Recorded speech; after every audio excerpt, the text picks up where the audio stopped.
जी हाँ, आज मात्र एक वाक्य में हम पूरे कारक को समझने की कोशिश करेंगे। स्वागत है आपका आज के वीडियो लेक्चर में। मैं हूं आपका ट्यूटर राहुल वर्मा और आप देख रहे हैं बेसिक भंडार इनिशिएटेड बाय BLPS धनवार। तो चलिए समझते हैं केस को। CAC केस का मतलब होता है कारक, और कारक वे होते हैं जो किसी भी वाक्य में मौजूद संज्ञा या सर्वनाम का जो रिलेशन है, जो संबंध है, वो वाक्य के अन्य शब्दों के साथ व्यक्त करते हैं। यानी कोई भी वाक्य में संज्ञा या सर्वनाम क्या काम कर रहे हैं, ओके, या संज्ञा और सर्वनाम किसकी मदद से काम कर रहे हैं, या उस वाक्य में क्या काम हो रहा है। तो कारक का यही काम है, किसी भी वाक्य में जो संबंध, जो रिलेशन है अन्य शब्दों का, वे संज्ञा और सर्वनाम के साथ व्यक्त करता है। तो जो कारक होते हैं, अगर बात की जाए हिंदी व्याकरण की, तो 8 भाग होते हैं कारक के। लेकिन वहीं अगर इंग्लिश ग्रामर की बात करें तो जो कारक होते हैं, जो केस होते हैं, उनके 3 पार्ट्स होते हैं। पहला आपका नॉमिनेटिव केस, या उसको हम सब्जेक्टिव केस भी बोल सकते हैं, दूसरा ऑब्जेक्टिव केस, और तीसरा पॉजेसिव केस। ये आपके 3 पार्ट्स होते हैं केस के। हम मात्र एक वाक्य में इन सभी जो पार्ट्स हैं उनको समझने की कोशिश करेंगे, और मेरा वादा है आप जरूर इस एक वाक्य से अच्छी तरह से इस पूरे केस को समझ पाएंगे। तो चलिए शुरू कर। तो चलिए एक वाक्य से समझते हैं। लिखते हैं यहाँ पर कि लिखावट बहुत सुंदर है।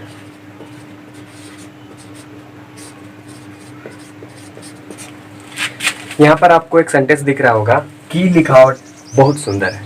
अब मेरा आपसे प्रश्न है कि क्या हम इसको एक पूर्ण वाक्य बोलेंगे, यानी इस वाक्य से कोई अर्थ निकल पा रहा है यहाँ पर?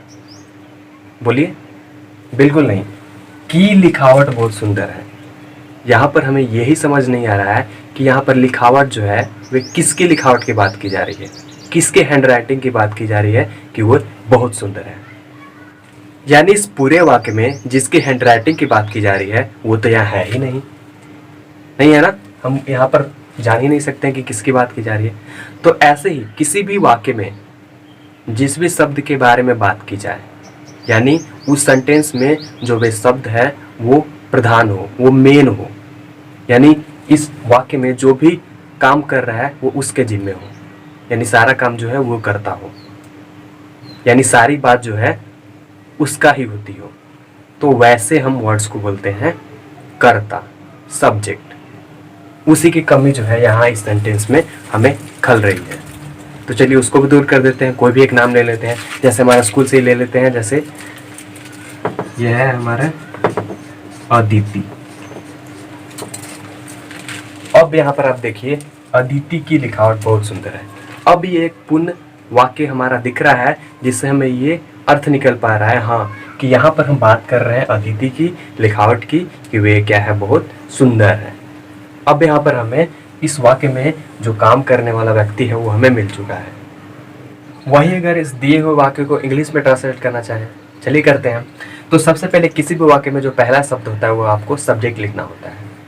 केवल आपके जो ऑर्डर्स वाले वाक्य हैं, जो आदेश देने वाले वाक्य हैं, जैसे पानी लाओ, दरवाजा बंद करो, वो करो, ये करो, इस तरह से जो ऑर्डर सूचक वाक्य होते हैं उनमें ही हम सब्जेक्ट का प्रयोग नहीं करते। या जो रिक्वेस्ट वाले होते हैं, जैसे कृपया ये कर दीजिए, कृपया दरवाजा खोलिए, कृपया ये करिए, तो इन सब में भी जो है सब्जेक्ट का यूज नहीं करते। बाकी जो भी सेंटेंस है उसमें हमेशा जो है सबसे पहला आपका सब्जेक्ट लिखा जाता है। तो इसमें भी हमें सब्जेक्ट लिखना है। हमने यहाँ देखा अदिति के यहाँ पर सब्जेक्ट है, चलिए लिखते हैं। कैसे इसको लिखें? अदिति हैंड राइटिंग,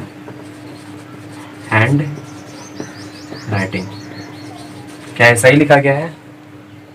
अब बोलिएगा कि सर ये जो की दिख रहा है इसका आपने वर्ड कहाँ लिखा है? चलिए इसको देखते हैं। तो यहाँ पर जो अदिति हो तो हमने नाम लिखा, बाकी लिखावट क्या लिखा? Hand writing. लेकिन बचा क्या? की। तो यहाँ पर जो की आपको दिख रहा है इस पूरे वाक्य में एक संबंध का काम कर रहा है। किसके साथ संबंध का काम कर रहा है? तो अदिति के साथ संबंध का काम कर रहा है। यानी यहाँ पर अदिति के साथ की जो है वो जुड़ा हुआ है, और वो बात कर रहा है कि हाँ किसकी राइटिंग? तो अदिति की लिखावट। यानी की जो है एक अधिकार बोध कराने के रूप में यहाँ प्रयोग किया जाता है। या आप अलग अलग वाक्यों में, जैसे उसका कलम, ओके, या राम का घर, यानी यहाँ पर सीधा सीधा जो अधिकार एक तरह से आप का जो संबंध है वो सीधे संज्ञा से होता है किसी भी वाक्य में। तो इस तरह से आपको अगर कहीं भी देखने को मिले तो यहाँ पर कहलाता है पॉजेसिव केस। क्या कहलाता है? Possessive case. यानी यहाँ पर अदिति की जो है ये आपका यहाँ पॉजेसिव केस है, पॉजेसिव केस।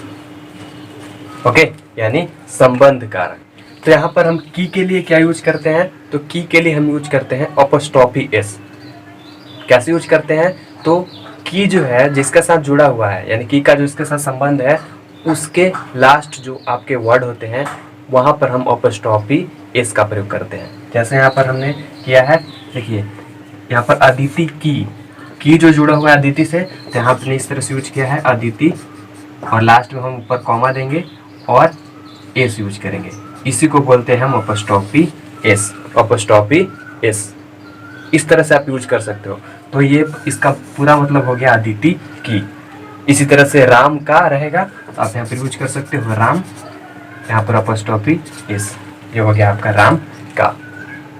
ओके, लेकिन आपको अगर ऐसे कुछ वर्ड्स रहें जिसके लास्ट में एस आता है पहले से आपके, जैसे अगर यहाँ पर हम कुछ वर्ड्स लें जैसे लड़कों का, यहाँ पर हम लड़कों का जो का संबंध है वो लड़कों से है, तो इसको अगर हमें अपॉस्ट्रोफी एस का यूज करके लिखना होगा तो कैसे लिखेंगे? तो देखिए लड़कों यानी बहुवचन है, एक प्लूरल नाउन है, लिखेंगे हम बॉयज। सीखा था ना हमने सिंगुलर से प्लूरल, एस यूज करके प्लूरल इसको चेंज कर दिए। अभी तुरंत बोले कि अगर कभी भी किसी भी वर्ड्स के लास्ट में अगर एस पहले ही से है तो वहाँ पर हम अपॉस्ट्रोफी एस का यूज नहीं करेंगे, सिर्फ आपको एस के बाद ऊपर कॉमा दे देना है। इसका सीधा मतलब हो गया लड़कों का। लेकिन अगर लास्ट में एस नहीं रहेगा तो इस तरह से हम ऊपर कॉमा देके और एस का यूज करेंगे, अपॉस्ट्रोफी एस। समझ आ रहा है? तो इस तरह से यहाँ पर जो अदिति की है एक पॉजेसिव केस है। पॉजेसिव केस आपके जो केस है उसका एक पार्ट्स है। तो ये भी हमने कवर कर लिया, 2 पार्ट्स अभी हमने कवर कर लिया। ओके, और हाँ यहाँ कुछ और खास बात कि अपॉस्ट्रोफी एस का तो यूज होता ही है, लेकिन हम यहाँ पर ऑफ का भी यूज करते हैं। वो एक ऑफ, जैसे यहाँ पर अगर अदिति की है तो यहाँ पर अदिति की लिखावट, तो की के बाद जो आपका वर्ड आएगा ना उसको हम पहले लिखेंगे। कभी भी किसी भी सेंटेंस में अगर आपको ऑफ का यूज करना हो तो की जिसके साथ मिला हुआ है और की के बाद जो आपका वर्ड आएगा तो बाद वाला वर्ड हम शुरू में लिखेंगे। लिखावट है तो इसको पहले लिखेंगे द हैंड राइटिंग। अब यहाँ पर की के जगह पे क्या लिखेंगे? ऑफ। और एक खास बात हमें ध्यान में रखनी है कि जब भी हम अपॉस्ट्रोफी एस का यूज करेंगे तो हमेशा एक लिविंग थिंग के बाद ही करेंगे, यानी एक सजीव के बाद ही करना है। निर्जीव वस्तुएं जैसे कॉपी किताब ये सब के बाद हम अपॉस्ट्रोफी एस का यूज नहीं करेंगे। उसके लिए आप ऑफ का यूज कर सकते हो। इस तरह से आप सेंटेंस बना सकते हो, यानी का की के बाद जो वर्ड रहेगा वो पहले लिखा जाएगा, उसके बाद ऑफ लिखना है आपको, उसके बाद जो आपका सब्जेक्ट शुरू में है उसको लिख देना है। तो ये बन जाएगा आपका पॉजेसिव केस। ओके, आगे देखते हैं।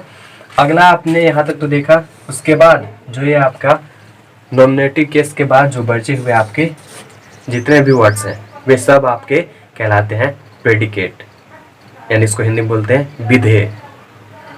यानी ये बाकी जितने भी वर्ड है वो बात कर रहे हैं सब्जेक्ट के बारे में। समझ आ रहा? यानी अदिति की जो लिखावट है उसके बारे में बात कर रहे हैं। ये कैसा है लिखावट? तो बहुत सुंदर है। तो यहाँ पर बहुत सुंदर है, ये सब आपके हो गए प्रेडिकेट, प्रेडिकेट, यानी इसको बोलते हैं हिंदी में विधेय। विधेय हम किनको बोलेंगे? इनका काम होता है किसी भी वाक्य में सब्जेक्ट के बारे में बात करना। ओके, ये सभी क्या कहलाएंगे? आपके प्रेडिकेट यानी विधेय। तो ये थे आपके केस के अलग अलग पार्ट जिनको हमने एक एग्जाम्पल की मदद से देखा। यहाँ हमने सब्जेक्टिव केस या नॉमिनेटिव केस यानी कर्ता कारक उसको देखा जो इस वाक्य में जो काम हो रहा है उसको कर रहा है। यानी किसी भी वाक्य में जो काम करता है वो आपका होता है कर्ता, यानी जिसके बारे में बात होती है, जो वाक्य में मेन होता है वही आपका कर्ता कारक होता है। यहाँ पर अदिति की जो लिखावट है उसके बारे में बात हो रही थी, तो यहाँ पर अदिति की लिखावट जो है वो आपका हो गया एक नॉमिनेटिव केस, एक सब्जेक्टिव केस यानी कर्ता कारक। उसी तरह किसी वाक्य में अगर कोई काम हो रहा है, ओके, जो काम हो रहा है वो आपका एक वर्ब कहलाता है, वो क्रिया कहलाता है। उसी तरह क्रिया के पास जो भी आपके वर्ड बचे हुए या सब्जेक्टिव केस के बाद जो भी आपके वर्ड बचे हुए सब आपके कहलाते हैं प्रेडिकेट यानी विधेय। और विधेय का काम होता है किसी भी वाक्य में सब्जेक्ट के बारे में बातें करना। ओके, और उसी तरह जो आपके वर्ब होते हैं उसके बाद जो भी आपके वर्ड बचे वे सभी आपके ऑब्जेक्ट कहलाते हैं। तो ये है आपके आज के होमवर्क। यहाँ पहले होमवर्क में आपको ऑब्जेक्टिव केस और सब्जेक्टिव केस को छाट कर लिखना है, दूसरे में आपको अपोस्ट्रोफी एस का प्रयोग करके सेंटेंस को कन्वर्ट